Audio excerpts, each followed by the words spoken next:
என் பையன் நடித்த படத்துக்கு நானே பேசுறது எப்படின்னா, என் மகன் என் கிளாஸில் இருக்கான், அவன் பேப்பரை நான் திருத்துறப்ப எப்படி இருந்திருக்கேன் யோசனை பண்ணி பாருங்க. அவன் என்ன எழுதினாலும் மார்க் போட்டு தான் ஆகணும். காரணம் இதே மாதிரி தான் ஒரு அப்பா தன்னுடைய மகன் பேப்பரை திருத்திக்கிட்டு இருக்காரு. தமிழ் வாத்தியார் அவர் என் பக்கத்தில் உட்காந்து திருத்திக்கிட்டு இருக்காரு. மாத்திரை என்றால் என்ன அப்படின்னு இலக்கணத்தில் ஒன்று இருக்கு.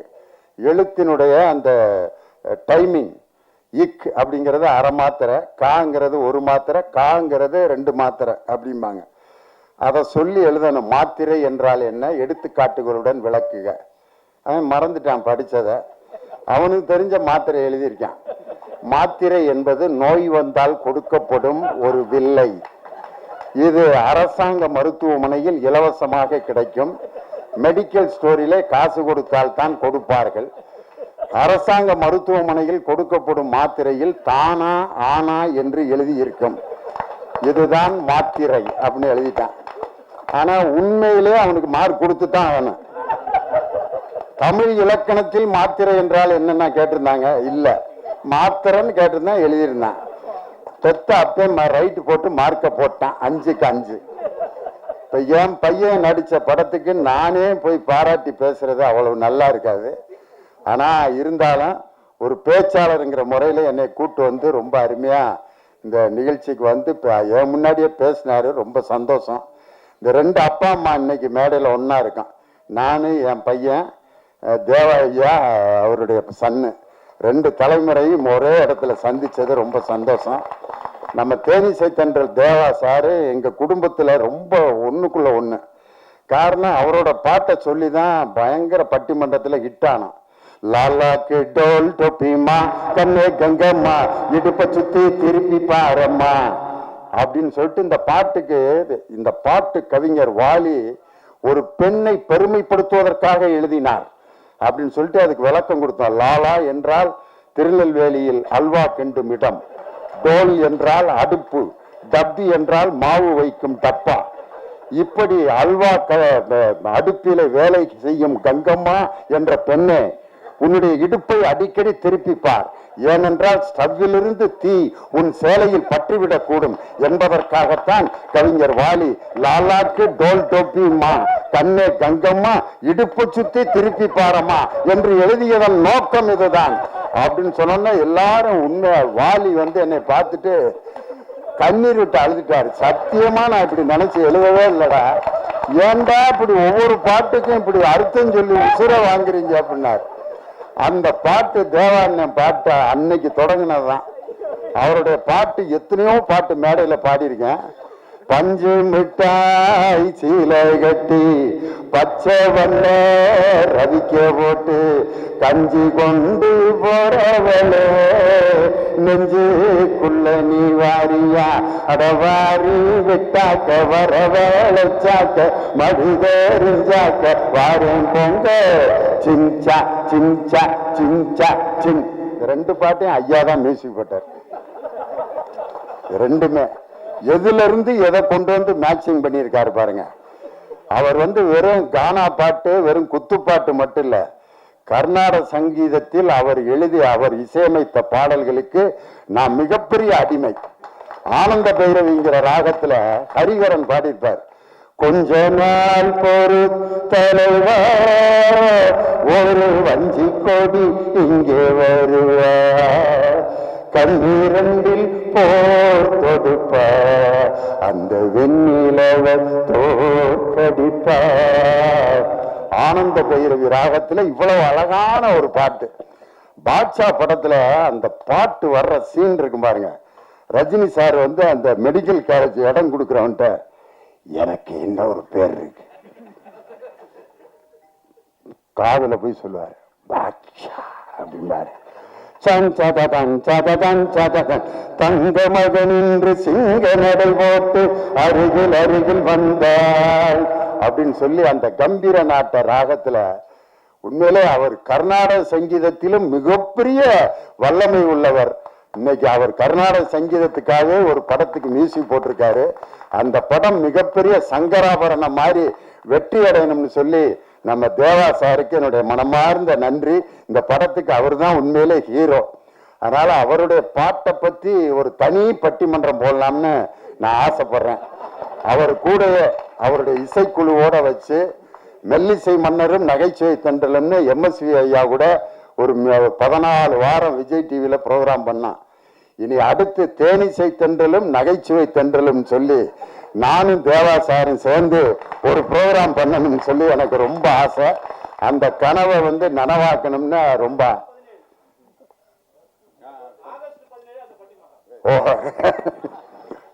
அது மாதிரி அவர் இன்னைக்கு மேடையில் இருந்தது ஒரு பெரிய சந்தோஷம். நம்ம இயக்குனர் திரைக்கதை மன்னன் ஐயா கே பாக்கியராஜ் அவருடைய படத்துல ஒரு மறக்க முடியாத வாசகங்கள்னு நிறைய இருக்கு. அதுல அவர் படத்துல இருக்கக்கூடிய அந்த மறக்க முடியாத காட்சிகள்னு நிறைய இருக்கு. இயக்குனர் கே பாக்கியராஜன் அந்த போடுற இடம் பார்த்தீங்களா, அது ரொம்ப ரசிக்கிற மாதிரி ஒரு இடம் இருக்கும். இது நம்ம படத்துல அவர் சொந்த குரல்ல பாடியிருப்பாங்க. ஐயா பச்சை மேல சாமி ஒண்ணு உச்சி மேல ஏறுதுன்னு எடுடா தம்பி மேலாம் கொஞ்சம் எதமா போடு தாழாம். கோயிலுக்கு சாமி கும்பிட போவாங்க. அப்ப இவருக்கு சாமி வரவே வராது. சாமி வருது சாமி வருது வர்ற சாமி வருன்னு ஆடுறா அப்படிம்பாங்க. ஆடவே மாட்டோம். வரல வராம ஆடுறது வரலடா சாமி அப்படின்னு பின்னால ஒரு ஊசியை வச்சு பேக்ல ஒரு குத்து விடுவாங்க. சாமி வந்துருச்சு சாமி வந்துருச்சு சாமி வந்துருச்சுட்டு அந்த ஊசி குத்தி அவர் ஆடணுன்னா சாமி வந்துருச்சுன்னு எல்லாரும் கும்பிட ஆரம்பிப்பாங்க. இயக்கம் கே பாக்கியராஜ் அப்படின்னு போடுவாரு. ஒவ்வொரு படத்துலயும் அந்த இடம் ரொம்ப பவர்ஃபுல்லா இருக்கும். இன்னொரு படத்துல ஒருத்தன் வண்டியில நிறைய பாரம் ஏற்றி இழுத்துட்டு வருவான். அவன் ரொம்ப கஷ்டப்பட்டு இழுத்துட்டு வர்றதை பார்த்துட்டு இவரும் சேர்ந்து இழுக்கிறன்ட்டு அப்படி இழுப்பாரு. அந்த வண்டி லோடு இந்த பக்கம் இறங்கினா இவரு மட்டும் மேல அப்படியே தொங்கிட்டே இருப்பாரு. அப்ப போடுவாரு இயக்கம் கே பாக்கியராஜன். ஒரு தன்னுடைய பேரை அந்த போடுறதுல கூட ஒரு அற்புதமான ரசனையை கொடுத்த ஒரு மாபெரும் திரைக்கதை மன்னன் எங்க ஐயா கே பாக்கியராஜ் இந்த படத்துக்கு வாழ்த்து சொன்னது பெரிய சந்தோஷம். அதே மாதிரி பெரிய பெரிய தலைவர்களை எல்லாம் பேட்டி எடுக்க ஒரு பத்திரிகை நிருபர் போனாரு. அந்த தலைவர்கள் எல்லாம் தூங்கி விட்டார்கள். ஆனா 12 மணிக்கு ஒரு தலைவர்கிட்ட போறாரு. ஆனா அவர்கிட்ட 10 மணிக்கே வர்றேன்னு சொல்லியிருந்தாரு. ஆனா 12 மணிக்கு அந்த நிருபர் போறாரு. அந்த தலைவர் உட்கார்ந்து எழுதிக்கிட்டு இருக்காரு. அப்ப நான் 10 மணிக்கு வர்றேன்னு சொன்னேன், 12 மணிக்கு வர்றேன், இன்னமும் முழிச்சிருக்கீங்களே அப்படின்னு சொன்னோன்னு அந்த தலைவன் சொன்னான், என் மக்கள் இன்னும் உறக்கத்தில் இருக்கிறார்கள், அவர்கள் விழிக்கவில்லை, அவர்கள் விழிக்கும் வரை நானும் விழித்து கொண்டேதான் இருப்பேன் என்று சொன்ன ஒரு தலைவர் யார் என்றால் இந்திய அரசியலமைப்பு சட்டத்தை உருவாக்கிய சட்ட மாமேதை BR அம்பேத்கர் அவர்கள் தான். இன்னைக்கு சாதாரண சமூக நீதிக்காக உழைத்து கொண்டிருக்கக்கூடிய ஒரு மாபெரும் நான் மிகவும் நேசிக்கக்கூடிய என் அருமை சகோதரர் எழுச்சி தமிழர் தொல் திருமாவர்கள் இந்த நிகழ்ச்சிக்கு வருகை இந்த இசை வெளியீட்டுக்கு வருகை வந்தது ரொம்ப எங்களுக்கெல்லாம் மிகப்பெரிய பெருமை.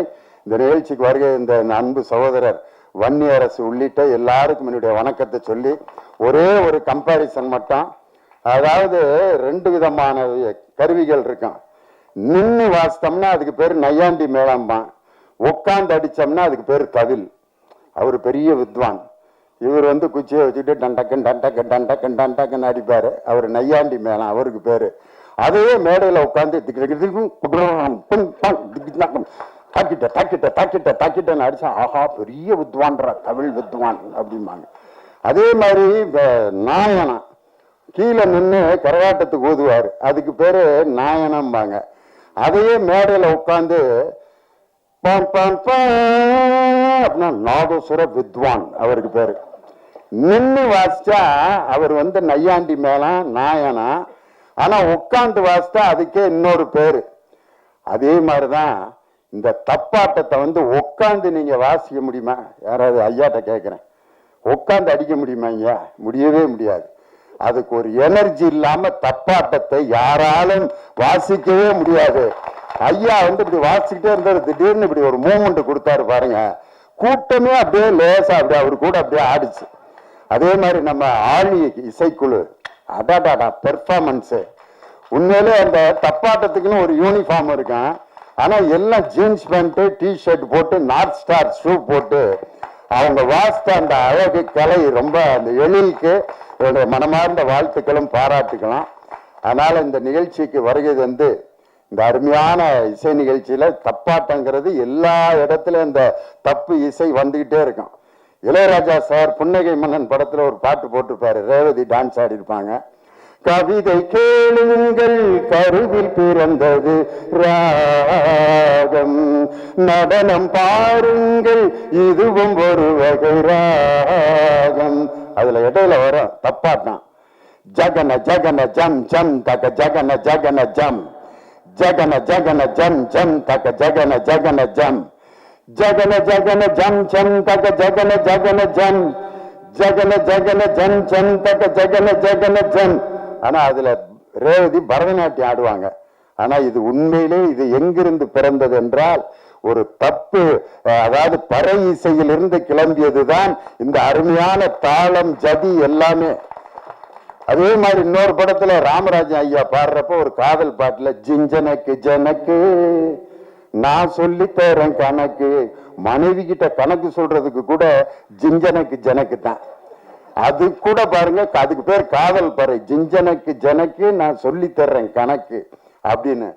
அதனால எல்லா பாடல்களிலும் இந்த பறை இசை என்பது மனிதன், தமிழன் என்ற மனிதன் தோன்றிய அந்த காலகட்டத்திலே தோன்றிய முதல் இசை எது என்றால் அது பறை இசைதான் என்பதற்கு இதுதான் எடுத்துக்காட்டு.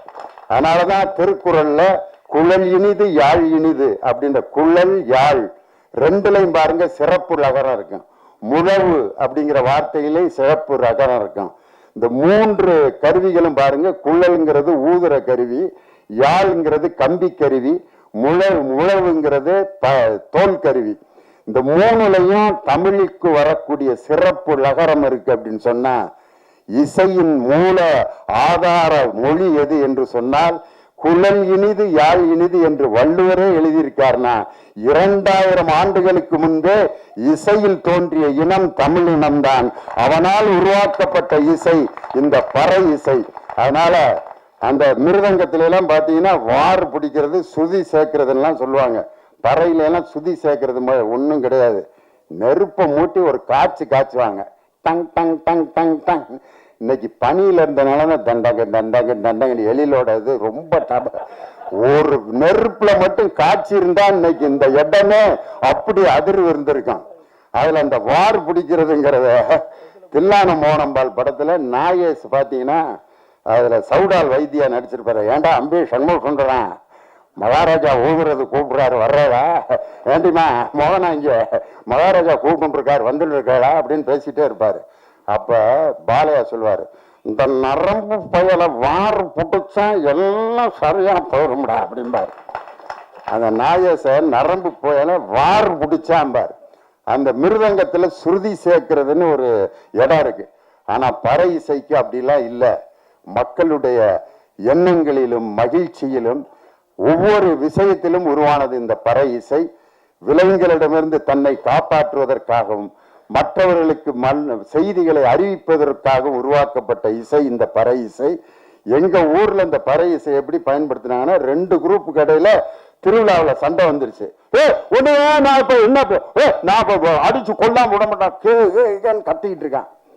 அவங்க எங்க ஊர் நாட்டாம்காரர் வந்தாரு, எப்படா அவங்கள ஸ்டாப் பண்றதுன்னா பறை இசை கலைஞர்களை ஒரு 50 பேரை 20 பேர் இருந்தாங்க. வாங்க ஜிஎன் வேலுச்சாமி குரூப், அவங்க வந்து சப்பரத்துல வாசிக்கிறதுக்காக வந்திருக்காங்க, இங்க வாங்க இந்த 2 பேத்துக்கு இடையில அடிங்க எல்லாரும் அப்படின்னு. இவன் பேசுறது அவனுக்கு கேட்கல, அவன் பேசுறது இவனுக்கு கேட்கல. கேட்டா தானே திருப்பி சண்டை போடுவேன். அடிச்ச அடியில இவன் பேசுறது அவனுக்கு கேட்கல, அவன் பேசுறது இவனுக்கு. சண்டை முடிச்சுட்டு அவன் பாட்டுக்கு போயிட்டான். நாட்டாம்காரரை பார்த்தேன், ஐயா எல்லாத்துக்கும் அறிவிக்கிறதுக்கு தான் பறவை பயன்படுத்துவாங்க, நீ சண்டைக்கு சமாதானத்துக்கு பறவை பயன்படுத்தின ஒரே ஆள் நீதாயான்ட்டு. அதனால இது போர் பறை மட்டும் இல்ல, போர் நடப்பதற்கு போரே நடக்காமல் சமாதானம் செய்வதற்கு கூட இந்த பறை என்ற இசை உதவி செய்யுங்கிறதுக்கு இதுதான் எடுத்துக்காட்டு. அப்படிப்பட்ட அருமையான பறை இசையை பற்றிய இந்த மாண்புமிகு பறை என்ற படம் டிசம்பர் 12ஆம் தேதி அன்னைக்கு ரிலீஸ் ஆகுது. சூப்பர் ஸ்டார் வந்து சூப்பர் ஸ்டாரோட ரசிகன் எங்க ஐயா தேனிசை தென்றல் தேவான்னு சொன்னாங்க. நான் அதை மாத்தி சொல்றேன். சூப்பர் ஸ்டாரோட ரசிகன் ஐயா இல்ல, தேவாவோட ரசிகன் சூப்பர் ஸ்டார் ரஜினிகாந்த். காரணம் அவருடைய தேவாதி தேவா அப்படிங்கிற அந்த நிகழ்ச்சிக்கு அவர் வருகை தந்து அந்த தஞ்சாவூர் மண்ணை எடுத்துங்கிற பாட்டை அந்த சிங்கப்பூர் அதிபர் நான் சாகும்போது இந்த பாட்டை போட்டுட்டு தான் நான் என்னுடைய பாடியை அடக்கம் பண்ணணும்னு சொல்ற அளவுக்கு ஒரு சிங்கப்பூர் அதிபர் இறக்கும் போது கூட தேவான்யம் பாட்டை இறந்த பிறகு கூட கேட்டு தான் அடக்கம் போயிருக்காருன்னா எப்படிப்பட்ட ரசிகர்களை எல்லாம் அவர் இந்த உலகம் முழுவதும் சம்பாதித்து இருக்கிறார் அப்படிங்கிறத பார்த்துட்டு அவர்தான் இந்த படத்தினுடைய என் மகனை விட அவர்தான் இந்த படத்தினுடைய கதாநாயகன் என்று சொல்லி இந்த நல்ல வாய்ப்பை கொடுத்த எல்லோருக்கும் என்னுடைய வணக்கத்தை சொல்லி எங்களுடைய அழைப்பை ஏற்று வருகை தந்த எங்கள் அன்பு சகோதரர் எழுச்சி தமிழர் இந்தியா அப்படிங்கிற அந்த கூட்டணியில் இந்தியாங்கிற அந்த இந்துல மேல இருக்கிற ஒரு புள்ளி இருக்கு பாருங்க, அந்த புள்ளி தான் என் அருமை சகோதரர் பெருமா அவர்கள். அந்த புள்ளியை எடுத்துட்டா இனதியான் மாறிடும். அதனால இந்தியாங்கிற அந்த வார்த்தையில் இருக்கும் புள்ளிதான் என் அருமை சகோதரர்.